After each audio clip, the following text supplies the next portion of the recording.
Punjabi radio USA ਸੁਣ ਰਹੇ ਸਾਰੇ ਹੀ ਮਾਣਯੋਗ ਅਤੇ ਸਤਿਕਾਰਤ ਸਰੋਤਿਆਂ ਨੂੰ ਬਹੁਤ ਹੀ ਪਿਆਰ ਸਤਿਕਾਰ ਸਹਿਤ ਦੋਨੋਂ ਜੋੜ ਕੇ ਨਿੱਘੀ ਜਿਹੀ ਸਤਿ ਸ੍ਰੀ ਅਕਾਲ ਸਭ ਨੂੰ ਜੀਆਂ ਨੂੰ ਆਖਦੇ ਹਾਂ। ਸੋ ਤੇ ਪ੍ਰੋਗਰਾਮ ਦੇ ਵਿੱਚ ਆਪ ਸਭ ਦਾ ਨਿੱਘਾ ਸਵਾਗਤ ਹੈ। ਪ੍ਰੋਗਰਾਮ ਖਬਰ ਤੇ ਨਜ਼ਰ ਲੈ ਕੇ ਹਾਜ਼ਰ ਹੋ ਚੁੱਕੇ ਹਾਂ। ਅੱਜ 1 ਅਗਸਤ ਦਿਨ ਹੈਗਾ ਜੀ ਸ਼ਨੀਚਰਵਾਰ। ਆਪਣੇ ਨਾਲ ਜੁੜ ਚੁੱਕੇ ਨੇ ਮਿੰਟੂ ਗੁਰੂਸਰੀਆ ਜੀ ਮਲੋਟ ਸਟੂਡੀਓਜ਼ ਤੋਂ। ਮਿੰਟੂ ਜੀ ਜੀਆਂ ਨੂੰ ਸਵਾਗਤ ਹੈ। ਸਤਿ ਸ੍ਰੀ ਅਕਾਲ ਜੀ। ਸ਼ੁਕਰੀਆ ਜੀ, ਸਾਰਿਆਂ ਨੂੰ ਸਤਿ ਸ਼੍ਰੀ ਅਕਾਲ ਜੀ। ਸਾਡੇ ਅੱਜ ਦੇ ਪ੍ਰੋਗਰਾਮ ਖਬਰ ਤੇ ਨਜ਼ਰ ਉਸ ਨੂੰ ਸਪਾਂਸਰ ਕਰਦੇ ਨੇ ਖਾਲਸਾ ਇੰਸ਼ੋਰੈਂਸ ਏਜੰਸੀ ਵਾਲੇ, ਜਿਨ੍ਹਾਂ ਦੇ ਕੋਲੋਂ ਤੁਸੀਂ ਹਰ ਇੱਕ ਤਰੀਕੇ ਦੀ ਇੰਸ਼ੋਰੈਂਸ ਕਰਵਾ ਸਕਦੇ ਹੋ। ਇੰਸ਼ੋਰੈਂਸ ਬਾਰੇ ਪਤਾ ਕਰਨ ਲਈ ਕਾਲ ਕਰ ਸਕਦੇ ਹੋ ਨੰਬਰ 408-272-2500 ਦੇ ਉੱਤੇ। ਇਸ ਦੇ ਨਾਲ Krishan Dhanota Yuba City, Gurpal Singh Sandhu Antelope, Baljinder Singh Nijjar Woodland, Bhajan Singh, Jaswinder Kaur, Kulwinder Singh, Kamaljit Kaur San Jose, GN tyre and lube ਵਾਲੇ, ਜਿਨ੍ਹਾਂ ਦੇ ਕੋਲੋਂ ਤੁਸੀਂ truck wash, oil change, air brake ਦਾ ਕੰਮ ਕਰਵਾ ਸਕਦੇ ਹੋ। ਨਵੇਂ ਪੁਰਾਣੇ ਟਾਇਰ ਵਾਜਿਬ ਕੀਮਤਾਂ 'ਤੇ ਖਰੀਦ ਸਕਦੇ ਹੋ। ਸੈਂਟਰ ਨੈਲਾ ਮਡੇਰਾ 'ਚ ਲੋਕੇਸ਼ਨ ਨੇ। ਕਾਲ ਕਰ ਸਕਦੇ ਹੋ 9770-209-277-113। West Coast Truck Driving School Fresno ਵਾਲੇ, ਜਿਹੜੇ ਕਿ ਤੁਹਾਨੂੰ ਟਰੱਕ ਦਾ ਲਾਇਸੈਂਸ ਵਧੀਆ ਸਿਖਲਾਈ ਦੇ ਕੇ ਘੱਟ ਸਮੇਂ ਦੇ ਵਿੱਚ ਲੈਣ 'ਚ ਸਹਾਇਤਾ ਕਰਦੇ ਨੇ। ਕਾਲ ਅਜੀਤ ਅਟਵਾਲ 559-374-4541 ਦੇ ਉੱਤੇ। ਇਹਨਾਂ ਸਾਰਿਆਂ ਦਾ ਅਸੀਂ ਬਹੁਤ ਬਹੁਤ ਧੰਨਵਾਦ ਕਰਦੇ ਹਾਂ। ਜੇਕਰ ਤੁਸੀਂ ਜਾਂ ਕੋਈ ਹੋਰ ਕਾਰੋਬਾਰ ਇਸ ਪ੍ਰੋਗਰਾਮ ਨੂੰ ਸਪਾਂਸਰ ਕਰਨਾ ਚਾਹੁੰਦੇ ਹੋ, ਸੰਪਰਕ ਕਰ ਸਕਦੇ ਹੋ ਨੰਬਰ 408-722-7698 ਦੇ ਉੱਤੇ। ਮਿੰਟੂ ਜੀ, ਗੱਲਬਾਤ ਦਾ ਸਿਲਸਿਲਾ ਸ਼ੁਰੂ ਕਰਦੇ ਜਾਈਏ। ਕੋਵਿਡ ਦੇ ਨਾਲ ਸੰਬੰਧਿਤ ਕੀ ਅਹਿਮ ਖਬਰਾਂ ਰਹੀਆਂ ਅਤੇ ਅੱਜ ਦੀ ਵੱਡੀ ਖਬਰ ਜਿਹੜੀ ਆ ਉਹ ਕੀ ਰਹੀ ਜੀ? ਜੀ, ਆਪਾਂ ਕਰੋਨਾ ਤੋਂ ਹੀ ਸ਼ੁਰੂਆਤ ਕਰਾਂਗੇ। ਕਰੋਨਾ ਦੇ ਮਾਮਲੇ ਜਿਹੜੇ ਇੰਡੀਆ ਦੇ ਵਿੱਚ ਲਗਾਤਾਰ ਵੱਧ ਰਹੇ ਆ, ਤਾਂ ਉਹ ਤਕਰੀਬਨ 60,000 ਨੂੰ ਛੂਹ ਗਏ ਆ। ਪਿਛਲੇ 24 ਘੰਟਿਆਂ ਦੇ ਦੌਰਾਨ 57,000 ਤੋਂ ਵੱਧ ਜਿਹੜੇ ਨਵੇਂ ਮਾਮਲੇ ਰਜਿਸਟਰਡ ਕੀਤੇ ਗਏ ਆ। ਇਸ ਤੋਂ ਇਲਾਵਾ ਜੇ ਪੰਜਾਬ ਦੇ ਲਿਹਾਜ਼ ਨਾਲ ਦੇਖੀਏ ਤਾਂ ਜਿਹੜੇ ਬਾਬਾ ਦਇਆ ਸਿੰਘ ਜੀ ਟਾਹਲੀ ਵਾਲੇ ਪੋਜ਼ੀਟਿਵ ਪਾਏ ਗਏ ਸਨ, ਉਹਨਾਂ ਦਾ ਦੇਹਾਂਤ ਹੋ ਗਿਆ। ਮੁਕਤਸਰ ਦੇ ਵਿੱਚ ਇੱਕ ਮਾਈ ਜਿਹੜੀ ਆ ਉਹ ਚੜ੍ਹਾਈ ਕਰ ਗਈ। ਇਸ ਤੋਂ ਇਲਾਵਾ ਬਰਨਾਲੇ ਦੇ ਵਿੱਚ ਮੌਤ ਹੋਈ ਆ। ਅਤੇ ਇਹ ਤੋਂ ਇਲਾਵਾ ਜੇ ਆਪਾਂ ਵੇਖੀਏ, ਹਾਲਾਂਕਿ ਇਹ ਮੈਂ ਸਾਫ਼ ਕਰ ਦੇਵਾਂ ਕਿ 6 ਵਜੇ ਤੱਕ ਦੀਆਂ ਇਹ ਸਾਰੀਆਂ ਅਪਡੇਟਸ ਹੁੰਦੀਆਂ, ਉਸ ਤੋਂ ਬਾਅਦ ਫਿਰ ਅਪਡੇਸ਼ਨ ਨਵੀਂ ਹੁੰਦੀ ਆ। ਤਾਂ ਬਠਿੰਡਾ ਦੇ ਵਿੱਚ ਉਦੋਂ ਤੱਕ 125 ਮਾਮਲੇ ਜਿਹੜੇ ਆ ਨਵੇਂ ਆ ਚੁੱਕੇ ਸਨ। ਫਿਰ ਫਿਰੋਜ਼ਪੁਰ ਦੇ ਵਿੱਚ 13 ਨਵੇਂ ਮਾਮਲੇ ਆਏ, ਅੰਮ੍ਰਿਤਸਰ ਦੇ ਵਿੱਚ 44, ਕਪੂਰਥਲਾ ਦੇ ਵਿੱਚ 35 ਆ ਚੁੱਕੇ ਸਨ, ਮੋਗਾ ਦੇ ਵਿੱਚ 45, ਜਲੰਧਰ ਦੇ ਵਿੱਚ ਤਕਰੀਬਨ 100 ਮਤਲਬ ਕਿ 87 ਨਵੇਂ ਮਾਮਲੇ ਆ ਚੁੱਕੇ ਸਨ। ਫਾਜ਼ਿਲਕਾ 'ਚ 21 ਹੋਰ ਮਾਮਲੇ ਪੋਜ਼ੀਟਿਵ ਆਏ ਆ। ਔਰ ਇਸ ਤੋਂ ਇਲਾਵਾ ਤਰਨਤਾਰਨ ਦੀ ਜਿਹੜੀ ਜੇਲ੍ਹ ਹੈ ਪੱਟੀ, ਉਹਦੇ ਵਿੱਚ ਵੀ 17 ਕੈਦੀਆਂ ਸਮੇਤ 24 ਵਿਅਕਤੀਆਂ ਨੂੰ ਕਰੋਨਾ ਜਿਹੜਾ ਪੋਜ਼ੀਟਿਵ ਪਾਇਆ ਗਿਆ। ਸੋ ਇਹ ਵੱਡੀਆਂ ਕੁਝ ਖਬਰਾਂ ਸੀਗੀਆਂ ਜੇ ਆਪਾਂ ਕਰੋਨਾ ਦੇ ਲਿਹਾਜ਼ ਨਾਲ ਦੇਖੀਏ। ਤਾਂ ਦੂਸਰੇ ਪਾਸੇ ਜਿਹੜੀ ਸਭ ਤੋਂ ਵੱਡੀ ਖਬਰ ਰਹੀ ਪੰਜਾਬ ਦੇ ਵਿੱਚ, ਉਹ ਰਹੀ ਆ ਜੋ ਸ਼ਰਾਬ ਜ਼ਹਿਰੀਲੀ ਨੇ ਘਰ ਨਿਕਲੇ ਆ। ਤਾਂ ਉਹ ਘਰ ਦੇ ਘਰ ਹੀ ਜਿਹੜੇ ਤਬਾਹ ਹੋਏ ਆ, ਤਾਂ ਉਹਨਾਂ ਦੀ ਤਾਦਾਦ ਆਲਮੋਸਟ ਜੇ ਤੁਸੀਂ ਵੇਖੋਗੇ ਤਾਂ 65 ਦੇ ਕਰੀਬ ਪਹੁੰਚ ਚੁੱਕੀ ਸੀਗੀ 6 ਵਜੇ ਤੱਕ। ਤਾਂ 62 ਜਿਹੜੇ ਸੀਗੇ ਮਾਮਲੇ ਉਹ ਪੁਸ਼ਟ ਹੋ ਚੁੱਕੇ ਸੀਗੇ ਮੌਤਾਂ ਦੇ ਨਾਲ। ਅਤੇ ਵੈਸੇ ਗਿਣਤੀ ਕੁਛ ਜਿਹੜੇ ਆਊਟਲੈਟ ਹੈ ਉਸ 65 ਵੀ ਦੱਸਦੇ ਪਏ ਸੀਗੇ। ਤਾਂ ਖੈਰ ਇਹ ਜਿਹੜੀ ਅੱਜ ਹੋਈ ਆ ਗਿਣਤੀ 65 ਤੱਕ ਪਹੁੰਚੀ ਆ। ਤਾਂ ਇਹ ਤੋਂ ਇਲਾਵਾ ਜਿਹੜੀ ਰਾਜਨੀਤੀ ਆ ਉਹ ਵੀ ਗਰਮ ਹੋਈ ਆ ਨਾਲ। ਅੱਜ ਬਹੁਤ ਸਾਰੇ ਆਗੂ ਆ ਜਿਹੜੇ ਉਹ ਪਹੁੰਚੇ ਪੀੜਤਾਂ ਦੇ ਇਲਾਕੇ ਦੇ ਵਿੱਚ। ਇਸ ਤੋਂ ਇਲਾਵਾ ਸੁਖਬੀਰ ਸਿੰਘ ਬਾਦਲ ਨੇ ਮੰਗ ਕੀਤੀ ਆ ਕਿ ਕੈਪਟਨ ਅਮਰਿੰਦਰ ਸਿੰਘ ਜੀ ਅਸਤੀਫਾ ਦੇਣ। ਔਰ ਦੂਜੀ ਗੱਲ ਇਹ ਕਹੀ ਆ ਕਿ ਜੇ ਨਾ ਕੁਛ ਬਣਿਆ ਤਾਂ ਫਿਰ ਸਾਡੀ ਸਰਕਾਰ ਆਈ ਅਤੇ ਚੁੱਕ ਕੇ ਸਾਰੇ ਜਿਹੜੇ ਆ ਉਹ ਅੰਦਰ ਮਾਰਾਂਗੇ ਜਿੰਨੇ ਵੀ ਦੋਸ਼ੀ ਹੋਏ। ਇਹ ਤੋਂ ਇਲਾਵਾ ਆਮ ਆਦਮੀ ਪਾਰਟੀ ਨੇ ਮ੍ਰਿਤਕ ਵਿਅਕਤੀਆਂ ਦੇ ਪਰਿਵਾਰਾਂ ਨੂੰ 20 ਲੱਖ ਨਗਦ ਅਤੇ ਇੱਕ ਮੈਂਬਰ ਨੂੰ ਨੌਕਰੀ ਦੇਣ ਦੀ ਵੀ ਮੰਗ ਕੀਤੀ ਹੈ। ਹਾਲਾਂਕਿ ਮੁਆਵਜ਼ੇ ਨੂੰ ਲੈ ਕੇ ਅੱਜ ਕਾਫੀ ਰੌਲਾ ਰਿਹਾ ਅਤੇ ਪੋਸਟਮਾਰਟਮ ਜਿਹੜਾ ਨਹੀਂ ਹੋ ਪਾ ਰਿਹਾ ਸੀਗਾ। ਜਿਹੜੇ ਇਹਨਾਂ ਦੇ ਪਰਿਵਾਰ ਵਾਲੇ ਸਨ ਮ੍ਰਿਤਕਾਂ ਦੇ, ਉਹ ਲਗਾਤਾਰ ਅੜੇ ਹੋਏ ਸੀਗੇ। ਉਸ ਤੋਂ ਬਾਅਦ ਫਿਰ ਫੈਸਲਾ ਹੋਇਆ ਕਿ 1 ਲੱਖ ਦੀ ਬਜਾਏ, ਕਿਉਂਕਿ ਸਰਕਾਰ ਨੇ ਪਹਿਲਾਂ 1 ਲੱਖ ਆਖਿਆ ਸੀਗਾ, ਅਤੇ 1 ਲੱਖ ਦੀ ਬਜਾਏ ਫਿਰ ਇਹ ਮਾਮਲਾ ਜਿਹੜਾ ਹੈਗਾ ਸੀਗਾ ਵੱਧ ਕੇ ਮੁਆਵਜ਼ੇ ਵਾਲਾ ਉਹ ਕੀਤਾ ਗਿਆ 2 ਲੱਖ ਤੀਕ। ਅਤੇ ਫਿਰ ਕੁਝ ਪਰਿਵਾਰ ਜਿਹੜੇ ਰਾਜ਼ੀ ਹੋਏ ਆ। ਪਰ ਇੰਨੀ ਜ਼ਿਆਦਾ ਗਿਣਤੀ ਹੋ ਗਈ ਆ ਮ੍ਰਿਤਕਾਂ ਦੀ ਇਸ ਮਾਮਲੇ ਦੇ ਵਿੱਚ ਕਿ ਤਰਨਤਾਰਨ ਦੇ ਵਿੱਚ ਜਿਹੜਾ ਸ਼ਮਸ਼ਾਨ ਘਾਟ ਆ ਉੱਥੇ ਜਗ੍ਹਾ ਥੁੜ ਗਈ। ਤੁਸੀਂ ਆਪ ਹੀ ਅੰਦਾਜ਼ਾ ਲਾ ਲਓ ਕਿ ਕਿੰਨੀਆਂ ਮੌਤਾਂ ਹੋ ਗਈਆਂ ਨੇ। ਤਾਂ ਇਸ ਤੋਂ ਇਲਾਵਾ ਜੇ ਅੱਜ ਵੇਖੀਏ ਆਪਾਂ ਤੇ ਤਰਨਤਾਰਨ ਜ਼ਿਲ੍ਹੇ ਦੇ ਵਿੱਚ ਹੀ ਗਿਣਤੀ ਹੈ ਜਿਹੜੀ ਮੌਤਾਂ ਦੀ ਉਹ ਤਕਰੀਬਨ 3 ਦਰਜਨ ਦੇ ਕਰੀਬ ਪਹੁੰਚ ਚੁੱਕੀ ਆ। ਕੁਛ ਗ੍ਰਿਫਤਾਰੀਆਂ ਹੋ ਰਹੀਆਂ ਨੇ। ਅਜਨਾਲਾ ਦੇ ਲਾਗੇ ਕੋਈ ਰਾਜਾ ਸਾਂਸੀ ਹੈ ਸ਼ਾਇਦ, ਉੱਥੇ ਵੀ ਮਿੰਨੀ ਫੈਕਟਰੀ ਹੈ ਜਿਹੜੀ ਸ਼ਰਾਬ ਦੀ ਫੜੀ ਗਈ ਆ। ਮਤਲਬ ਕਿ ਜਿਹੜੀ ਫੜੋ ਫੜਾਈ ਚੱਲ ਰਹੀ ਆ ਉਹ ਹੁਣ ਕਾਫੀ ਪਛੜ ਕੇ ਆ। ਜੇ ਇਹਨਾਂ ਨੇ ਪਹਿਲਾਂ ਹੀ ਇਸ ਤਰ੍ਹਾਂ ਦਾ ਕੰਮ ਕੀਤਾ ਹੁੰਦਾ ਤਾਂ ਸ਼ਾਇਦ ਬਹੁਤ ਸਾਰੀਆਂ ਜਾਨਾਂ ਜਿਹੜੀਆਂ ਉਹ ਬਚ ਸਕਦੀਆਂ ਸੀਗੀਆਂ। ਸੋ ਬਹੁਤ ਮੈਂ ਕਹੂੰਗਾ ਕਿ 2020 ਹੈ ਜਿਹੜਾ ਲੋਕਾਈ ਵਾਸਤੇ ਤਾਂ ਭਾਰੀ ਸੀਗਾ, ਸਾਡੇ ਪੰਜਾਬ ਵਾਸਤੇ ਵੀ ਲਗਾਤਾਰ ਭਾਰੀ ਬਣਦਾ ਪਿਆ। ਉਧਰ ਕਰੋਨਾ ਦੇ ਲਗਾਤਾਰ ਮਾਮਲੇ ਜਿਹੜੇ ਵੱਧ ਰਹੇ ਆ, ਤਾਂ ਦੂਸਰੇ ਪਾਸੇ ਇਸ ਤਰ੍ਹਾਂ ਸ਼ਰਾਬ ਨੇ ਜਿਹੜਾ ਇੱਕ ਕਹਿਰ ਵਰਤਾਇਆ ਉਹਨੇ ਵੀ ਲੋਕਾਂ ਨੂੰ ਝੰਜੋੜ ਕੇ ਰੱਖ ਦਿੱਤਾ। ਜੀ ਜੀ ਤੇ ਅਗਲੀ ਜਿਹੜੀ ਖਬਰ ਉਸ ਦੇ ਉੱਤੇ ਨਜ਼ਰ ਮਾਰਦੇ ਜਾਈਏ, ਕਹਿੰਦੇ ਸੰਵਿਧਾਨ ਦੀ ਪ੍ਰਸਤਾਵਨਾ ਤੋਂ ਸਮਾਜਵਾਦ ਤੇ ਧਰਮ ਨਿਰਪੇਖ ਹਟਾਉਣ ਪਟੀਸ਼ਨ ਦੇ ਉੱਤੇ ਸੰਪਾਦਕੀਆਂ ਲਿਖੀਆਂ ਜਾਣ ਲੱਗੀਆਂ। ਹਾਂਜੀ ਬਿਲਕੁਲ, ਇਹ ਬੜਾ ਮਸਲਾ ਇਸ ਵੇਲੇ ਜੇ ਕਹੀਏ ਨਾ ਕਿ ਗੰਭੀਰ ਆ, ਪਰ ਗੱਲ ਇਹ ਕਿ ਇੱਕ ਪਾਸੇ ਰਾਮ ਮੰਦਿਰ ਦਾ ਰੌਲਾ ਚੱਲਦਾ, ਦੂਸਰੇ ਪਾਸੇ ਇੱਧਰ ਸਾਡੇ ਪੰਜਾਬ ਦੇ ਵਿੱਚ ਗੋਲਡੀ ਹੋਰਾਂ ਦਾ ਰੌਲਾ ਚੱਲਦਾ। ਜੀ ਇਸ ਰੌਲੇ ਗੌਲੇ ਦੇ ਵਿੱਚ ਨਾ ਇਹ ਜਿਹੜੇ ਮੁੱਦੇ ਬੜੇ ਗੰਭੀਰ ਮੁੱਦੇ ਆ, ਇਹ ਹੌਲੇ ਪੈ ਗਏ ਆ। ਅਸਲ ਦੇ ਵਿੱਚ ਹੋਇਆ ਕੀ ਆ ਕਿ ਸੁਪਰੀਮ ਕੋਰਟ ਦੇ ਵਿੱਚ ਕੁਝ ਸੱਜਣਾ ਨੇ ਜਾ ਕੇ ਪਟੀਸ਼ਨ ਫਾਈਲ ਕਰ ਦਿੱਤੀ ਆ ਕਿ ਜੋ ਸਾਡੀ ਮਤਲਬ ਕਿ ਪ੍ਰਸਤਾਵਨਾ ਹੈ ਸੰਵਿਧਾਨ ਦੀ, ਜਿਹਨੂੰ ਪ੍ਰੀਐਂਬਲ ਕਹਿ ਦਿੰਦੇ ਆ, ਤਾਂ ਉਹਦੇ ਵਿੱਚ ਜਿਹੜੇ ਦੋ ਸ਼ਬਦ ਆ ਸਮਾਜਵਾਦ ਤੇ ਧਰਮ ਨਿਰਪੱਖ, ਇਹਨਾਂ ਨੂੰ ਕੱਢ ਦਿੱਤਾ ਜਾਵੇ। ਤੇ ਉਹਨਾਂ ਦਾ ਮਤਲਬ ਕਿ ਦੋਸ਼ ਕੀ ਆ, ਉਹ ਜਿਹੜਾ ਦੋਸ਼ ਦੱਸਦੇ ਆ, ਉਹ ਕਹਿੰਦੇ ਆ ਕਿ ਦੇਖੋ ਸਮਾਜਵਾਦ ਅਤੇ ਧਰਮ ਨਿਰਪੱਖ ਦੇ ਸ਼ਬਦ ਸ਼ਾਮਲ ਕਰਨਾ ਸੰਵਿਧਾਨ ਦੀ ਧਾਰਾ ਜਿਹੜੀ 19 ਉਹਦਾ ਉਪਬੰਧ 1 ਤੇ ਇਹ ਜਿਹੜੀ ਵਿਚਾਰਾਂ ਦੇ ਪ੍ਰਗਟਾਵੇ ਦੀ ਆਜ਼ਾਦੀ ਅਤੇ ਧਾਰਾ 25 ਜਿਹੜੀ ਧਾਰਮਿਕ ਆਜ਼ਾਦੀ ਨੂੰ ਯਕੀਨੀ ਬਣਾਉਂਦੀ ਹੈ, ਦੇ ਵਿਰੋਧ ਹੈ। ਨਾਲ ਇਹ ਵੀ ਕਿਹਾ ਗਿਆ ਕਿ ਭਾਰਤ ਦਾ ਮਹਾਨ ਗਣਰਾਜ ਦੁਨੀਆ ਦੀ ਸਭ ਤੋਂ ਪੁਰਾਣੀ ਸਭਿਅਤਾ ਹੈ ਤੇ ਇੱਥੋਂ ਦੇ ਲੋਕਾਂ ਦੀ ਧਰਮ ਬਾਰੇ ਸਮਝ ਅੰਗਰੇਜ਼ੀ ਧਰਮ ਰਿਲੀਜਨ ਦੇ ਸੰਕਲਪ ਤੋਂ ਵੱਖਰੀ ਹੈ। ਸਮਾਜਵਾਦ ਅਤੇ ਧਰਮ ਨਿਰਪੱਖ ਸ਼ਬਦਾਂ ਨੂੰ ਰਿਆਸਤ ਭਾਵ ਸਟੇਟ ਦੇ ਸਾਮਵਾਦੀ ਸਿਧਾਂਤ ਦੀ ਪੈਦਾਵਾਰ ਦੱਸਿਆ। ਉਹਨਾਂ ਨੇ ਇਸ ਨੂੰ ਦੇਸ਼ ਵਾਸੀਆਂ ਦੇ ਧਾਰਮਿਕ ਅਤੇ ਸਮਾਜਿਕ ਜਜ਼ਬਿਆਂ ਦੇ ਵਿਰੋਧ ਦੇ ਵਿੱਚ ਦਰਸਾਇਆ। ਇਹ ਮੈਂ ਕੋਟ ਕਰ ਰਿਹਾ ਇੱਕ ਮਤਲਬ ਕਿ ਸੰਪਾਦਕੀ ਦੇ ਵਿੱਚੋਂ ਜਿਹੜੀ ਕਿ ਟ੍ਰਿਬਿਊਨ ਵਾਲਿਆਂ ਨੇ ਛਾਪੀ ਆ। ਸੋ ਇਹ ਗੱਲ ਆ ਕਿ ਦੇਖੋ ਹੁਣ ਮਸਲਾ ਕੀ ਆ। ਮਸਲਾ ਇਹ ਸੀਗਾ ਕਿ ਜਦੋਂ 1976 ਦੇ ਵਿੱਚ ਤੁਹਾਨੂੰ ਯਾਦ ਹੀ ਹੋਣਾ ਕਿ ਐਮਰਜੈਂਸੀ ਦਾ ਦੌਰ ਸੀਗਾ, ਤਾਂ ਇੱਕ ਸੰਵਿਧਾਨਕ ਸੋਧ ਕੀਤੀ ਗਈ। ਉਹਦੇ ਵਿੱਚ 42ਵੀਂ ਸੋਧ ਜਿਹਨੂੰ ਕਹਿੰਦੇ ਆ, ਤੇ ਇਹ ਸ਼ਬਦ ਪਾਏ ਗਿਆ ਸੀ। ਫਿਰ ਚਲੋ ਜਨਤਾ ਪਾਰਟੀ ਦੀ ਸਰਕਾਰ ਆ ਗਈ ਪਿੱਛੇ ਥੋੜੀ, ਤਾਂ ਉਹਨਾਂ ਨੇ ਵੀ ਕੰਮ ਜਿਹੜਾ ਚੱਲਦਾ ਰੱਖਿਆ। ਉਹਨਾਂ ਨੇ ਬਾਅਦ ਚ ਮੇਰੇ ਖਿਆਲ ਦੇ ਨਾਲ 43ਵੀਂ 44ਵੀਂ ਤੇ 42ਵੀਂ ਸੋਧ ਜਿਹੜੀ ਸੀਗੀ ਉਹਦੇ ਬਹੁਤ ਸਾਰੇ ਪਹਿਲੂਆਂ ਨੂੰ ਰੱਦ ਕੀਤਾ, ਪਰ ਸਮਾਜਵਾਦ ਤੇ ਧਰਮ ਨਿਰਪੱਖ ਸ਼ਬਦਾਂ ਨੂੰ ਪ੍ਰਸਤਾਵਨਾ ਚ ਜਿਉਂਦਾ ਕਿਉਂ ਰੱਖਿਆ। ਮਤਲਬ ਕਿ ਕੁਝ ਉਹਨਾਂ ਨੇ ਸੋਧਾਂ ਨੂੰ ਰੱਦ ਕਰ ਦਿੱਤਾ, ਪਰ 42ਵੀਂ ਸੋਧ ਅਨੁਸਾਰ ਕਿਸੇ ਸੰਵਿਧਾਨਕ ਸੋਧ ਨੂੰ ਸਰਵਉੱਚ ਅਦਾਲਤ 'ਚ ਚੁਣੌਤੀ ਨਹੀਂ ਸੀ ਦਿੱਤੀ ਜਾ ਸਕਦੀ। ਮਤਲਬ 42ਵੀਂ ਸੋਧ ਜਿਹੜੀ ਸੀਗੀ, ਤਾਂ ਫਿਰ ਸੁਪਰੀਮ ਕੋਰਟ ਨੇ 1980 'ਚ ਦੱਸ ਦਿਆ ਕਿ ਮਿਨਰਵਾ ਮਿਲਸ ਬਨਾਮ ਯੂਨੀਅਨ ਆਫ ਇੰਡੀਆ ਕੇਸ ਦੇ ਵਿੱਚ ਇਸ ਪਹਿਲੂ ਨੂੰ ਵੀ ਰੱਦ ਕਰ ਦਿੱਤਾ ਕਿ ਐਸਾ ਨਹੀਂ ਹੈ ਕਿ ਸੁਪਰੀਮ ਕੋਰਟ ਰੱਦ ਨਹੀਂ ਕਰ ਸਕਦੀ। ਤਾਂ ਹੁਣ ਦੇਖੋ ਗੱਲ ਇਹ ਆ ਕਿ ਜਿਹੜਾ ਮਸਲਾ ਤੇ ਚਲੋ ਆਪਾਂ ਕਾਨੂੰਨੀ ਪੱਖ ਤੋਂ ਵੇਖਿਆ, ਇਹ ਸਾਰਾ ਕੁਝ ਹੁਣ ਜੇ ਆਪਾਂ ਵਿਚਾਰੀਏ ਕਿ ਜੇ ਧਰਮ ਨਿਰਪੱਖ ਪ੍ਰਸਤਾਵਨਾ ਦੇ ਵਿੱਚ ਆ, ਤਾਂ ਕੀ ਇੰਡੀਆ ਸੱਚਮੁੱਚ ਧਰਮ ਨਿਰਪੱਖ ਹੈ? ਇਹ ਕਿਸੇ ਵੀ ਦਿਆਨਤਦਾਰ ਨੂੰ, ਕਿਸੇ ਵੀ ਫਾਜ਼ਲ ਨੂੰ ਜੇ ਸਵਾਲ ਆਪਾਂ ਕਰੀਏ ਕਿ ਦਿਲ ਤੇ ਹੱਥ ਰੱਖ ਕੇ ਵੇਖ ਕਿ ਪੂਰਨ ਤੌਰ ਤੇ ਅਸੀਂ ਧਰਮ ਨਿਰਪੱਖ ਬਣ ਗਏ 70-75 ਸਾਲਾਂ 'ਚ, ਤਾਂ ਜਵਾਬ ਕੀ ਹੋਏਗਾ ਉਹ ਸਭ ਨੂੰ ਪਤਾ ਆ। ਜੇ ਅਸੀਂ ਆਖੀਏ ਅਸੀਂ ਸਮਾਜਵਾਦੀ ਹੋ ਗਏ, ਤਾਂ ਇਹੀ ਉੱਤਰ ਜੇ ਆਪਾਂ ਜਾ ਕੇ ਲੋਕਾਂ 'ਚੋਂ ਲਵਾਂਗੇ, ਚਾਹੇ ਕੋਈ ਅਨਪੜ੍ਹ ਵੀ ਆ, ਹਾਲਾਂਕਿ ਉਹਨੂੰ ਸਮਾਜਵਾਦ ਸ਼ਬਦ ਦਾ ਸ਼ਾਇਦ ਨਾ ਪਤਾ ਹੋਵੇ, ਪਰ ਜੇ ਅਸੀਂ ਉਹਨੂੰ ਪੁੱਛਾਂਗੇ ਕਿ ਹਾਂ ਭਾਈ ਸਮਾਜ ਦੇ ਇੱਕ ਹਿੱਸੇ ਨੂੰ ਸਰਕਾਰ ਕਿੰਨਾ ਕੁ ਵੈਲਫੇਅਰ ਕਰਦੀ ਹੈ, ਤੁਹਾਨੂੰ ਕਿੰਨੀ ਕੁ ਸਹਾਇਤਾ ਦਿੰਦੀ ਹੈ, ਤਾਂ ਫਿਰ ਜਦੇ ਹੀ ਉਹਦਾ ਜਵਾਬ ਹੋਏਗਾ ਕਿ ਯਾਰ ਸਾਨੂੰ ਤਾਂ ਕੁਛ ਮਿਲਦਾ। ਸੋ ਇਹ ਨਾਂ ਵਿੱਚ ਪਾਉਣ ਨਾਲ, ਅੱਖਰ ਵਿੱਚ ਪਾਉਣ ਨਾਲ ਨਾ ਤਾਂ ਇੰਡੀਆ ਪੂਰਨ ਤੌਰ ਤੇ ਧਰਮ ਨਿਰਪੱਖ ਬਣ ਸਕਿਆ, ਨਾ ਹਟਾਉਣ ਨਾਲ ਕੁਛ ਹੋਣਾ, ਪਰ ਗੱਲ ਅਸਲ ਮੰਤਵ ਦੀ ਹੈ। ਕਿਉਂ? ਕਿਉਂਕਿ ਜਿਹੜਾ ਯੋਗੀ ਆਦਿੱਤਿਆਨਾਥ ਹੈ ਨਾ, ਸੈਕੂਲਰਿਜ਼ਮ ਤੇ ਉਹ ਖੁਦ ਔਨ ਰਿਕਾਰਡ ਬੋਲ ਚੁੱਕਾ ਕਈ ਵਾਰ ਕਿ ਸ਼ਬਦ ਹਟਾ ਦੇਣਾ ਚਾਹੀਦਾ ਸੰਵਿਧਾਨ। ਜੇ ਮੈਂ ਭੁੱਲਦਾ ਨਹੀਂ ਤਾਂ ਮੇਰੇ ਖਿਆਲ ਦੇ ਨਾਲ ਉਹਨੇ ਪਾਰਲੀਮੈਂਟ 'ਚ ਵੀ ਇਹ ਮਸਲਾ ਚੁੱਕਿਆ ਸੀ, ਕਿਉਂਕਿ ਮੈਂਬਰ ਪਾਰਲੀਮੈਂਟ ਰਿਹਾ ਨਾ ਬਹੁਤ ਦੇਰ ਤੱਕ। ਤਾਂ ਉਹ ਜਿਹੜੀ ਭਾਵਨਾ ਹੈ ਨਾ, ਕਿਤੇ ਨਾ ਕਿਤੇ ਉਹਦਾ ਛਿਲਕਾਰਾ ਪੈਂਦਾ ਅਸਲ ਦੇ ਵਿੱਚ। ਬਾਕੀ ਹੁਣ ਦੇਖੋ ਜਿਹੜਾ ਹੈਗਾ ਉਹ ਨਾਰਥ ਕੋਰੀਆ ਵਾਲਾ, ਉਹਨੇ ਵੀ ਤੇ ਆਪਣਾ ਰੱਖਿਆ ਹੀ ਹੈ ਨਾ, democratic people's republic of Korea. ਸਾਰਿਆਂ ਨੂੰ ਪਤਾ ਕਿ ਉੱਥੇ ਕੀ ਚੱਲਦਾ। ਮਤਲਬ ਕਿ ਨਾਂ ਰੱਖਣ ਦੇ ਨਾਲ ਜਾਂ ਸ਼ਬਦ ਪਾਉਣ ਦੇ ਨਾਲ ਤੇ ਉਹ ਚੀਜ਼ ਨਹੀਂ ਬਣਦੀ। ਪਰ ਅੱਜ ਤੁਸੀਂ ਦੇਖੋ, ਨਾਰਵੇ ਨੂੰ ਦੇਖ ਲਓ, ਫਰਾਂਸ ਨੂੰ ਦੇਖ ਲਓ, ਈਵਨ ਦੋ US ਨੂੰ ਦੇਖ ਲਓ, ਇਹ ਸਾਰੇ ਮੁਲਕ ਦੇਖ ਲਓ, ਇਹ ਵੈਸੇ ਪੂੰਜੀਵਾਦੀ ਮੁਲਕ ਆ, ਪਰ ਜਿੱਦਾਂ ਆਪਾਂ ਵੇਖੀਏ ਕਿ ਇਸ ਇੱਕ ਢਾਂਚੇ ਦੇ ਵਿੱਚ ਨਾਲ ਸਮਾਜਵਾਦ ਵੀ ਚੱਲਦਾ।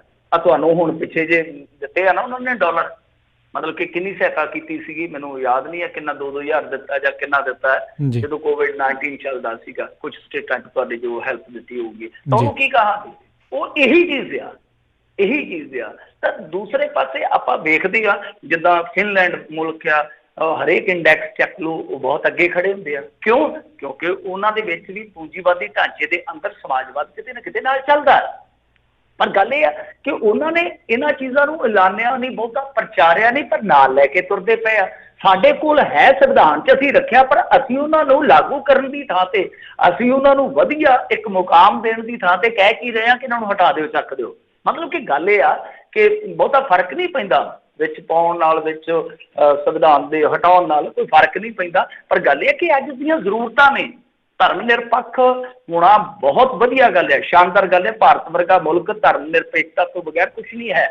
ਉਹਦੀ ਜਿੱਦਾਂ ਕਹ ਲਈਏ ਅੰਤਰਾਤਮਾ ਹੀ ਕੱਢ ਲਈ ਜਾਏਗੀ। ਤੇ ਜੇ ਦੂਸਰੇ ਪਾਸੇ ਸਮਾਜਵਾਦ ਦੀ ਗੱਲ ਕਰੀਏ, ਸੋਸ਼ਲਿਜ਼ਮ ਕੋਈ ਮਾੜਾ ਸ਼ਬਦ ਨਹੀਂ ਹੈ, ਸੋਸ਼ਲਿਜ਼ਮ ਬਹੁਤ ਵਧੀਆ ਸ਼ਬਦ ਆ। ਪਰ ਗੱਲ ਇਹ ਆ ਕਿ ਇਹਨਾਂ ਨੂੰ ਬੋ ਆਉਂਦੀ ਹੈ ਕਮਿਊਨਿਜ਼ਮ ਦੀ, ਉਹਦੇ ਚੋਂ ਮਸਲਾ ਆਇਆ ਸਾਰਾ। ਸੋ ਇਸ ਕਰਕੇ ਇਹ ਸਭ ਕੁਝ ਚੱਲਦਾ। ਬਟ ਮੇਰੇ ਖਿਆਲ ਦੇ ਨਾਲ ਜੋ ਭਾਵਨਾ ਮਿੱਥੀ ਗਈ ਆ, ਉਹ ਭਾਵਨਾ ਕਿਤੇ ਨਾ ਕਿਤੇ ਝਲਕਦੀ ਹੈ ਇਹਦੇ 'ਚ। ਜੀ ਜੀ ਜੀ। ਅਗਲੀ ਜਿਹੜੀ ਆਪਾਂ ਗੱਲ ਕਰਦੇ ਜਾਈਏ, ਮਿੰਟੂ ਜੀ ਕਹਿੰਦੇ ਭਾਜਪਾ ਦੇ ਖਾਸਮ ਖਾਸ ਨੇ ਜਿਹੜੇ ਚੀਨੀ ਦੂਤਾਵਾਸ ਨੂੰ ਦਿੱਤਾ ਬੰਗਲਾ। ਦੇਖੋ ਇਹ ਹੈਗੇ ਜੀ ਚੰਦਰਾ ਸਾਹਿਬ, ਤੁਹਾਨੂੰ ਪਤਾ ਹੀ ਹੈ ਕਿ ਰਾਜ ਸਭਾ ਦੇ ਮੈਂਬਰ ਬਣੇ ਸਨ। ਜੇ ਨਹੀਂ ਯਾਦ ਤੇ ਮੈਂ ਦੱਸ ਦੇਣਾ, ਜੀ ਨੈਟਵਰਕ ਵਾਲੇ, ਜੀ ਨੈਟਵਰਕ, ਜਿਨ੍ਹਾਂ ਦਾ ਜੀ ਨੈਟਵਰਕ ਹੈ ਤੇ ਜਿਹੜੇ ਸਾਰਾ ਦਿਨ ਮੋਦੀ ਮੋਦੀ ਜਿੱਦਾਂ ਹਾਰਡੀ ਮੋਦੀ ਚੱਲਦਾ ਕੰਮ ਉਹਦਾ ਹੀ ਕਰੀ ਜਾਂਦੇ ਆ।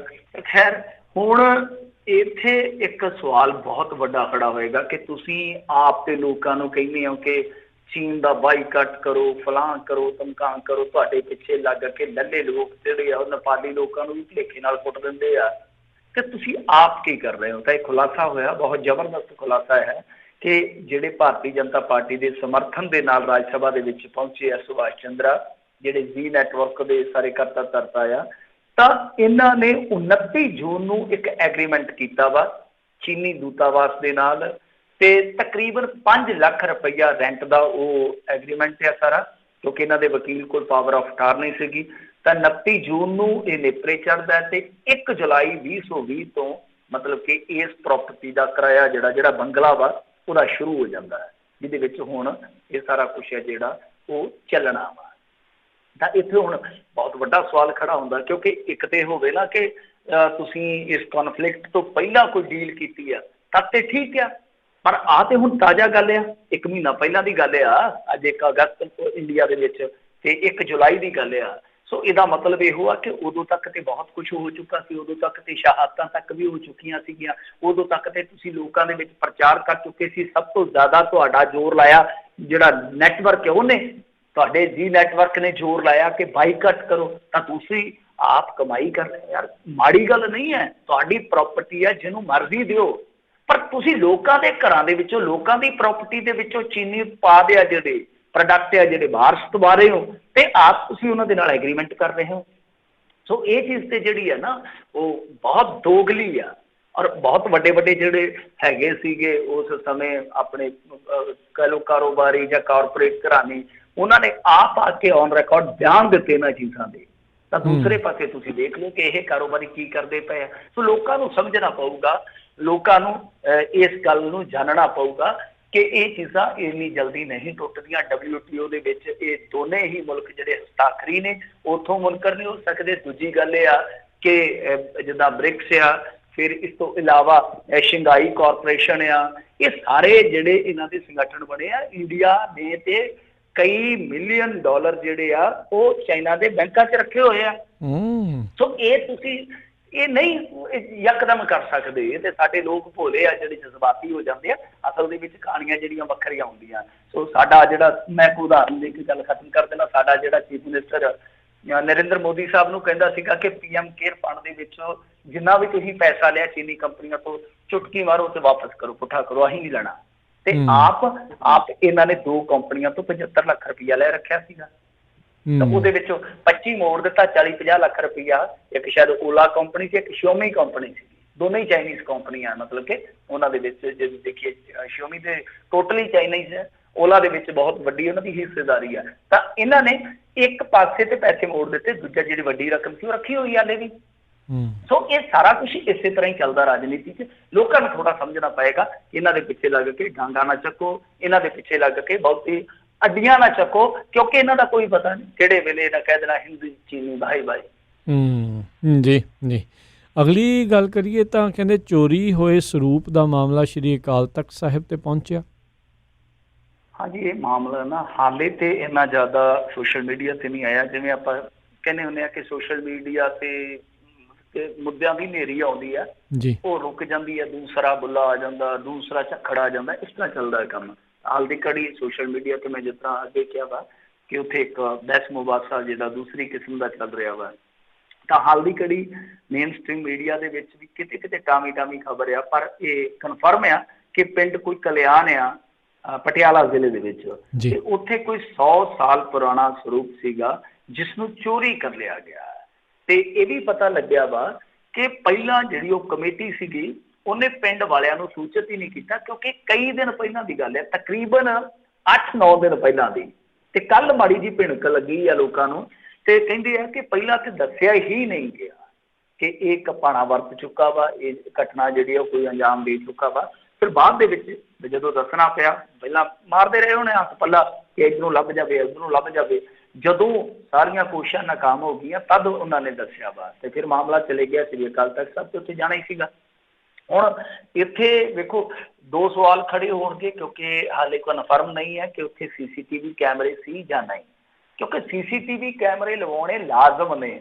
ਇਹ ਆਪਾਂ ਕਹਿ ਸਕਦੇ ਹਾਂ ਕਿ ਸ੍ਰੀ ਅਕਾਲ ਤਖਤ ਸਾਹਿਬ ਦਾ ਹੁਕਮ ਵੀ ਆ, ਔਰ ਇਹ ਇਹਨਾਂ ਦੀ ਇਖਲਾਕੀ ਜਿਹੜੀ ਆ ਉਹ ਜ਼ਿੰਮੇਵਾਰੀ ਵੀ ਆ, ਕਿਉਂਕਿ ਇਸ ਤਰ੍ਹਾਂ ਦੀਆਂ ਬਹੁਤ ਸਾਰੀਆਂ ਘਟਨਾਵਾਂ ਆਲਰੇਡੀ ਵਾਪਰ ਚੁੱਕੀਆਂ ਸਨ। ਤਾਂ ਕਮੇਟੀ ਦਾ ਸਭ ਤੋਂ ਪਹਿਲਾਂ ਤੇ ਇਹ ਨੁਕਸ ਵੇਖਣਾ ਪਊਗਾ ਕਿ ਹੈ ਜਾਂ ਨਹੀਂ, ਕਿ ਕੀ ਉਹਨਾਂ ਨੇ ਜਿਹੜੇ ਹੈਗੇ ਸੀਗੇ ਮਤਲਬ ਕਿ CCTV ਕੈਮਰੇ ਉਹ ਲਵਾਏ ਆ ਜਾਂ ਨਹੀਂ ਲਵਾਏ।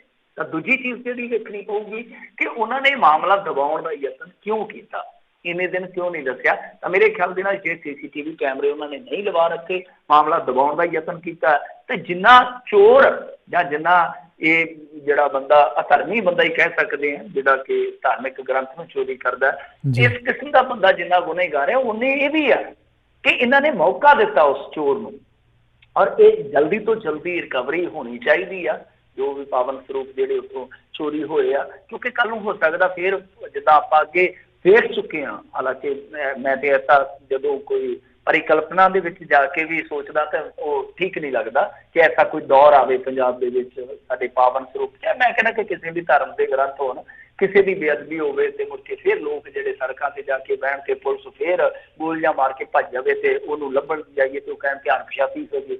ਇਹ ਦੌਰ ਕਦੇ ਨਾ ਆਵੇ, ਇਹ ਸਾਡੀ ਦੁਆ ਆ। ਪਰ ਗੱਲ ਇਹ ਆ ਕਿ ਇਹਦੀ ਹੁਣ ਭੋਖ ਹੋਣੀ ਚਾਹੀਦੀ ਆ ਕਿ ਕੱਲ ਨੂੰ ਇੱਕ ਤੇ ਇਹ ਆ ਕਿ ਬੇਅਦਬੀ ਦਾ ਵੀ ਖਤਰਾ ਬਣਿਆ ਰਹੂਗਾ। ਦੂਸਰੀ ਗੱਲ ਇਹ ਆ ਕਿ ਇਹਨਾਂ ਚੀਜ਼ਾਂ ਦਾ ਜਿਵੇਂ ਹੁਣ ਮਤਲਬ ਕਿ ਆਪਾਂ ਦੇਖੀਏ 100 ਸਾਲ ਪੁਰਾਣਾ ਕੋਈ ਸਰੂਪ ਆ ਤੇ ਗਾਂਹ ਜਾ ਕੇ ਉਹਨਾਂ ਚੀਜ਼ਾਂ ਦਾ ਇੱਕ ਵਿਰਾਸਤੀ ਇੱਕ ਵੱਖਰੀ ਕਿਸਮ ਦਾ ਜਿੱਦਾਂ ਕਹੀਏ ਕਿ ਉਹ ਵੀ ਸਾਨੂੰ ਮੁੜਨਾ ਜੋ ਗੁਰਬਾਣੀ ਸਾਨੂੰ ਦਿੰਦੀ ਹੈ ਤਾਂ ਠੀਕ ਆ। ਜਿਹੜੇ ਪਾਵਨ ਸਰੂਪ ਆ ਉਹ ਵੀ ਸਾਨੂੰ ਕੁਛ ਨਾ ਕੁਛ ਜਿਹੜੇ ਪੁਰਾਤਨ ਨੇ ਉਹ ਸਾਨੂੰ ਦੇਣਗੇ।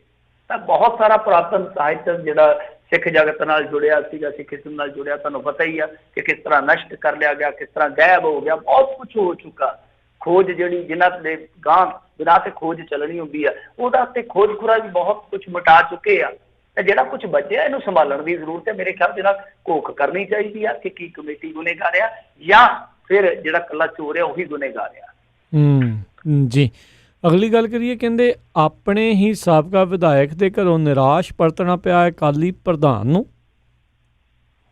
ਦੀਵਿਆਂ ਤੇ ਤਾਰਿਆਂ ਦੀ ਲੋਏ ਤੇਰੇ ਸ਼ਹਿਰ ਚੋਂ ਰੋਂਦੇ ਰੋਂਦੇ ਇਹਦਾ ਅਸੀਂ ਹੋਏ ਤੇਰੇ ਸ਼ਹਿਰ ਚੋਂ, ਇਹਦਾ ਪ੍ਰਧਾਨ ਸਾਹਿਬ ਦੀ ਫੀਲਿੰਗ ਹੋਏਗੀ ਉਸ ਵੇਲੇ। ਕਿਉਂਕਿ ਦੇਖੋ ਚੱਕਰ ਕੀ ਹੈ ਕਿ ਮਾਨਸਾ ਜ਼ਿਲ੍ਹੇ ਦੇ ਵਿੱਚ ਨਾ ਟੁੱਟ ਭੱਜ ਚੱਲ ਰਹੀ ਆ।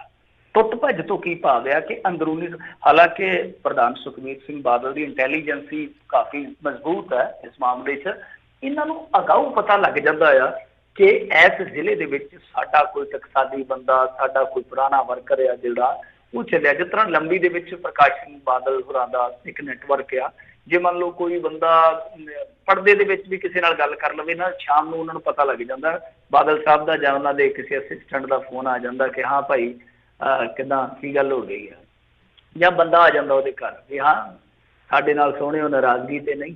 ਮਤਲਬ ਕਿ ਇਹਨਾਂ ਨੈਟਵਰਕ ਇਹਨਾਂ ਦਾ ਮਜ਼ਬੂਤ ਹੈ ਇਸਲੇ ਪੱਧਰ ਤੇ ਪਿੰਡਾਂ ਦੇ ਵਿੱਚ। ਤਾਂ ਇਹਨਾਂ ਨੂੰ ਪਤਾ ਲੱਗ ਗਿਆ ਕਿਉਂਕਿ ਖਬਰਾਂ ਇਹ ਆ ਰਹੀਆਂ ਨੇ, ਹੁਣ ਖਬਰਾਂ ਆ ਰਹੀਆਂ ਨੇ ਇਹਨਾਂ ਦੇ ਗੇੜੇ ਤੋਂ ਬਾਅਦ ਕਿ ਇੱਕ SGPC ਮੈਂਬਰ ਇੱਕ ਸਾਬਕਾ ਵਿਧਾਇਕ ਤੇ ਇੱਕ ਦੋ ਸਾਬਕਾ ਜਿਹੜੇ ਐਸਜੀਪੀਸੀ ਮੈਂਬਰ ਆ ਜਾਂ ਬਹੁਤ ਪੁਰਾਣੇ ਜਿਹੜੇ ਇਹਨਾਂ ਦੇ ਚੇਅਰਮੈਨ ਰਹਿ ਚੁੱਕੇ ਲੀਡਰ ਆ, ਇਹ ਸਾਰੇ ਦੇ ਸਾਰੇ ਅੰਦਰ ਖਾਤੇ ਢੀਂਡਸੇ ਉਹਨਾਂ ਦੇ ਨਾਲ ਗੱਲ ਕਰ ਚੁੱਕੇ ਆ। ਤਾਂ ਇਹਨਾਂ ਦੀ ਸਾਰਿਆਂ ਦੀ ਨੁਮਾਇੰਦਗੀ ਕੌਣ ਕਰ ਰਿਹਾ? ਦੱਸਦੇ ਆ ਕਿ ਸਾਬਕਾ ਵਿਧਾਇਕ। ਤੇ ਫਿਰ ਇਹ ਉਹਨਾਂ ਦੇ ਘਰੇ ਗਏ, ਮਾਨਸਾ ਕੈਂਚੀਆਂ ਤੇ ਘਰ ਆ ਉਹਨਾਂ ਦਾ ਰਹਿਸ਼ ਆ, ਤੇ ਦੱਸਦੇ ਆ ਕਿ ਉਹਨਾਂ ਨੇ ਕੁਛ ਪਿੜ ਪੱਲੇ ਨਹੀਂ ਪਾਇਆ। ਪ੍ਰਧਾਨ ਸਾਹਿਬ ਨੇ ਗੱਲ ਕੀਤੀ, ਉਹਨਾਂ ਦੇ ਨਾਲ ਬਣਾਉਣ ਦਾ ਯਤਨ ਕੀਤਾ ਹੋਏਗਾ ਕਿ ਭਾਈ ਤੁਸੀਂ ਪਾਰਟੀ 'ਚ ਬਹੁਤ ਦੇਰ ਰਹੇ ਹੋ, ਪਾਰਟੀ ਨੇ ਤੁਹਾਨੂੰ ਬਹੁਤ ਕੁਛ ਦਿੱਤਾ, ਤੁਸੀਂ ਖਾਧਾ ਪੀਤਾ ਮੌਜ ਕੀਤੀ ਆ, ਤੇ ਹੁਣ ਸਾਡਾ ਸਾਥ ਦਿਓ।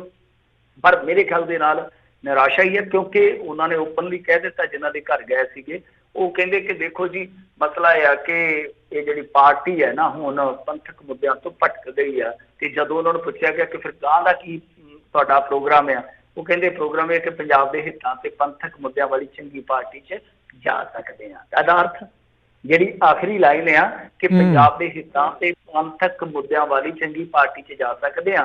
ਤੇ ਅੱਜ ਕੱਲ ਇਹੋ ਜਿਹੀ ਪਾਰਟੀ ਜੇ ਲੱਭਣ ਜਾਈਏ ਤੇ ਸਭ ਤੋਂ ਪਹਿਲਾਂ ਤੇ ਉਰਲੇ ਪਾਸੇ ਢੀਂਡਸੇ ਖਲੋਤੇ ਮਿਲਦੇ ਆ, ਠੀਕ ਹੈ ਨਾ, ਤੇ ਪਰਲੇ ਪਾਸੇ ਮਾਝੇ ਨੂੰ ਚੱਲ ਜਾਓ ਤੇ ਉਧਰ ਬ੍ਰਹਮਪੁਰਾ ਜੀ ਫਿਰਦੇ ਆ। ਸੋ ਇਹ ਚੀਜ਼ ਆ ਕਿ ਮਾਨਸੇ ਵਾਲੇ ਤੇ ਮੇਰੇ ਖਿਆਲ ਦੇ ਨਾਲ ਢੀਂਡਸਿਆਂ ਦੇ ਨੇੜੇ ਜਾਣਗੇ, ਕਿਉਂਕਿ ਇਲਾਕਾ ਇੱਕ ਆ। ਸੋ ਆਹ ਸਾਰਾ ਸਿਨਾਰੀਓ ਆ ਕਿ ਇਹ ਜ਼ੋਰ ਇਸ ਕਰਕੇ ਲਾ ਰਹੇ ਆ ਪ੍ਰਧਾਨ ਜੀ, ਜਿਹੜੇ ਅਕਾਲੀ ਦਲ ਬਾਦਲ ਦੇ ਪ੍ਰਧਾਨ ਨੇ ਸੁਖਬੀਰ ਸਿੰਘ ਬਾਦਲ, ਕਿ ਹੋਰ ਸਾਨੂੰ ਲਾਸ ਨਾ ਚੱਲਣਾ ਪਵੇ। ਉਹਦਾ ਕਾਰਨ ਇਹ ਆ ਕਿ ਜਿਵੇਂ ਜਿਵੇਂ ਇਹ ਟੁੱਟ ਭੱਜ ਹੋਏਗੀ, ਹਾਲਾਂਕਿ ਅਸਰ ਕਿੰਨਾ ਹੁੰਦਾ ਵੀ ਹੈ ਜਾਂ ਨਹੀਂ ਹੁੰਦਾ, ਉਹ ਬਾਅਦ ਦੀਆਂ ਗੱਲਾਂ ਨੇ। ਪਰ ਉਹਦੇ ਨਾਲ ਕੀ ਆ ਕਿ ਵਿਰੋਧੀ ਤੇ ਚਲੋ ਠੀਕ ਹੀ ਆ ਕਿ ਮਜ਼ਬੂਤ ਹੋਣਗੇ ਸਾਰਾ ਜੀ ਗੱਲ ਆ। ਜਿਹੜੇ ਇਹਨਾਂ ਦੇ ਅਲਾਇੰਸ ਪਾਰਟਨਰ ਨੇ ਭਾਜਪਾ ਵਾਲੇ, ਉਹ ਵੀ ਕਿਤੇ ਨਾ ਕਿਤੇ ਫਿਰ ਚੜੋ ਖਤੀ ਜ਼ਿਆਦਾ ਕਰਦੇ ਆ ਜਦੋਂ ਵੀ ਇਸ ਤਰ੍ਹਾਂ ਦਾ ਕੋਈ ਇਵੈਂਟ ਸਿਆਸੀ ਤੌਰ ਤੇ ਵਾਪਰਦਾ। ਸੋ ਇਸ ਕਰਕੇ ਮੇਰੇ ਖਿਆਲ ਦੇ ਨਾਲ ਸੁਖਬੀਰ ਸਿੰਘ ਬਾਦਲ ਆਪ ਗਏ ਆ, ਨਹੀਂ ਤੇ ਇਹਨਾਂ ਦਾ ਸੁਨੇਹਾ ਹੀ ਕਾਫੀ ਹੁੰਦਾ। ਬਾਦਲ ਸਾਹਿਬ ਆਪ ਟੈਲੀਫੋਨ ਕਰ ਸਕਦੇ ਆ, ਪਰ ਜੇ ਘਰੇ ਗਏ ਆ ਇਹਦਾ ਮਤਲਬ ਇਹ ਹੋਆ ਕਿ ਇਸ ਟੁੱਟ ਭੱਜ ਨੂੰ ਰੋਕਣਾ ਚਾਹੁੰਦੇ ਆ। ਜੀ ਜੀ ਜੀ। ਅਗਲੀ ਮਿੰਟੂ ਜੀ ਗੱਲ ਕਰੀਏ, ਕਹਿੰਦੇ ਸਾਹਬ ਦੀ ਵੰਗਾਰ ਦਾ ਮਾਮਲਾ ਇੱਕ ਵਾਰ ਫੇਰ ਸਰਕਾਰ ਨੂੰ ਨਮੋਸ਼ੀ ਦੇ ਗਿਆ। ਕੋਈ ਦਿਨ ਹੁੰਦਾ ਜਿੱਦਣ ਇਹ ਨਹੀਂ ਹੁੰਦੇ ਨਮੋਸ਼?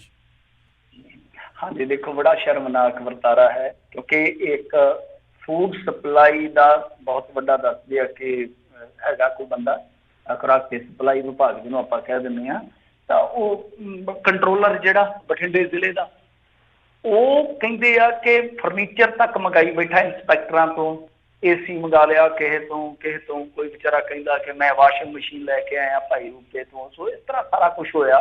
ਤੇ ਦੱਸਦੇ ਆ ਕਿ ਹੁਣ ਉਹ ਜਿਹੜੇ ਇੰਸਪੈਕਟਰ ਸੀ ਉਹ ਦੁਖੀ ਹੋਏ, ਮਹਿਕਮੇ ਦੇ ਕੋਲ ਪੁੱਜ ਗਏ ਆ ਚੰਡੀਗੜ੍ਹ ਦੇ ਵਿੱਚ, ਉੱਥੇ ਹੀ ਖਬਰ ਲੱਗੀ ਆ। ਪਰ ਇਹ ਖਬਰ ਜਿਹੜੀ ਆ ਉਹ ਅੱਜ ਕਾਫੀ ਸਭਾ ਦੇ ਵਿੱਚ ਚਰਚਿਤ ਰਹੀ ਆ। ਤੇ ਰਸੋਈ ਦੇ ਭਾਂਡੇ ਤੱਕ ਦੇ ਕਹਿੰਦੇ ਆ ਕਿ ਸਾਰਾ ਕੁਝ ਲੈ ਲਿਆ ਗਿਆ, ਸੋਫਾ ਸੈੱਟ ਤੇ ਰਾਸ਼ਨ ਪਾਣੀ ਤੱਕ ਵੰਗਾਰ ਦੇ ਵਿੱਚੋਂ ਲਿਆ ਗਿਆ। ਉਹ ਇੰਸਪੈਕਟਰ ਕਹਿੰਦੇ ਕਿ ਸਾਡੇ ਹੱਥ ਖੜੇ, ਸਾਥੋਂ ਹੋਰ ਸੇਵਾ ਨਹੀਂ ਹੁੰਦੀ। ਤੇ ਹਾਲਾਂਕਿ ਕਹਿੰਦੇ ਆ ਕਿ ਆਡੀਓ ਵੀਡੀਓ ਵੀ ਦਿਖਾਈਆਂ ਗਈਆਂ ਜਿੱਥੇ ਉਹ ਸਮਾਨ ਗਿਣਦੇ ਨਜ਼ਰ ਆ ਰਹੇ ਨੇ ਜਿਹੜੇ ਉਹ ਸਾਹਿਬ ਨੇ। ਤਾਂ ਦੂਸਰੇ ਪਾਸੇ ਉਹ ਸਾਹਿਬ ਹੈ ਜਿਹੜੇ, ਉਹ ਕਹਿੰਦੇ ਕਿ ਦੋਸ਼ਾਂ ਦੇ ਵਿੱਚ ਕੋਈ ਸੱਚਾਈ ਨਹੀਂ ਹੈ ਤੇ ਮੈਂ ਤੇ ਬਦਲੀਆਂ ਕਰਕੇ ਇਹ ਇੰਸਪੈਕਟਰ ਜਿਹੜੇ ਆ ਉਹ ਹੁਣ ਝੂਠੇ ਪਾਏ ਜਾ ਰਹੇ ਆ, ਕਿਉਂਕਿ ਮੈਂ ਉਹ ਜਿਹੜੇ ਬੰਦੇ ਸੀਟਾਂ ਮੱਲ ਕੇ ਬੈਠੇ ਸੀ ਉਹਨਾਂ ਨੂੰ ਫੀਲਡ ਦੇ ਵਿੱਚ ਉਤਾਰਿਆ। ਚਲੋ ਇਹ ਦੋਹਾਂ ਪੱਖਾਂ ਦੀ ਗੱਲ ਹੈ, ਪਰ ਜੋ ਵੀਡੀਓ ਆਡੀਓ ਹੈ ਉਹ ਕੁਛ ਹੋਰ ਬਿਆਨ ਕਰ ਰਹੀ ਆ। ਤਾਂ ਹੁਣ ਜਿਹੜੇ ਭਾਰਤ ਭੂਸ਼ਣ ਆਸ਼ੂ ਜੀ ਆ, ਮੰਤਰੀ ਜੀ ਆ, ਉਹ ਕਹਿੰਦੇ ਆ ਕਿ ਮੈਂ ਜਾਂਚ ਪੜਤਾਲ ਕਰਾਊਂਗਾ। ਇਹ ਮਾਮਲਾ ਹੁਣੇ ਉਹਨਾਂ ਦੀ ਨਜ਼ਰ ਦੇ ਵਿੱਚ ਚੜਿਆ। ਤਾਂ ਜੋ ਵੀ ਆ ਇਹ ਸਭ ਕੁਝ ਚੱਲਦਾ ਹੈ। ਪੁਰਾਣੇ ਸਮੇਂ ਦੇ ਵਿੱਚ ਇਹ ਵੰਗਾਰਾਂ ਇਸ ਤਰ੍ਹਾਂ ਲਈਆਂ ਜਾਂਦੀਆਂ ਸੀ ਕਿ ਜੇ ਕੋਈ ਮੰਨ ਲਓ ਕਿਸੇ ਅਫਸਰ ਦੇ ਘਰੇ ਗਿਆ ਕੰਮ ਕਰਵਾਉਣ ਤੇ ਉਹ ਬੈਠਾ ਪੁੱਛਦਾ ਸੀ, ਹਾਂ ਭਾਗਵਾਨ ਨੇ ਚਾਹ ਤੇ ਲਿਆ, ਤੇ ਉਹ ਕਹਿੰਦੀ ਸੀ ਹਾਲੇ ਦੁੱਧ ਹੀ ਨਹੀਂ ਆਇਆ। ਤੇ ਸ਼ਰਮ ਦਾ ਮਾਰਿਆ ਅਗਲਾ ਬੰਦਾ ਕਹਿੰਦਾ ਪਿੰਡੋਂ ਗਿਆ ਕਿ ਕੋਈ ਗੱਲ ਨਹੀਂ ਜੀ, ਏਦਾਂ ਕਰਦਾ ਮੈਂ ਨਾ ਸਵੇਰੇ ਮੱਝ ਖਿਲਾ ਦਿੰਦਾ। ਬਹੁਤ ਸਾਰੇ ਅਫਸਰਾਂ ਦੇ ਕਿੱਲਿਆਂ ਤੇ ਜਾ ਕੇ ਅਗਲੇ ਦਿਨ ਮੱਝਾਂ ਵੱਜ ਜਾਂਦੀਆਂ ਸੀ ਇਸੇ ਤਰ੍ਹਾਂ ਹੀ।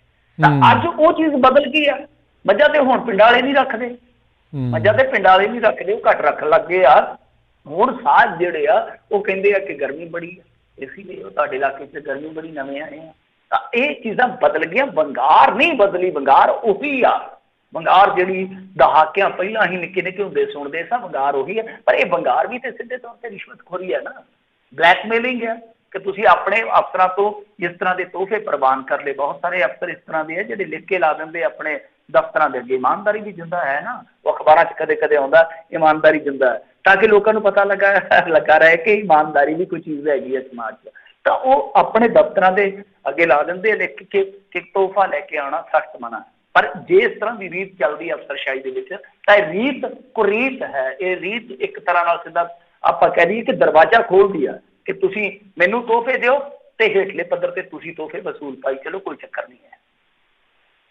ਜੀ ਜੀ। ਅਗਲੀ ਗੱਲ ਕਰੀਏ ਤਾਂ ਕਹਿੰਦੇ ਜਗਤਾਰ ਸਿੰਘ ਹਵਾਰਾ ਹੁਣਾਂ ਨੂੰ ਮੋਤੀਆਬਿੰਦ ਇਲਾਜ ਨਾ ਮਿਲਣ ਦਾ ਦੋਸ਼।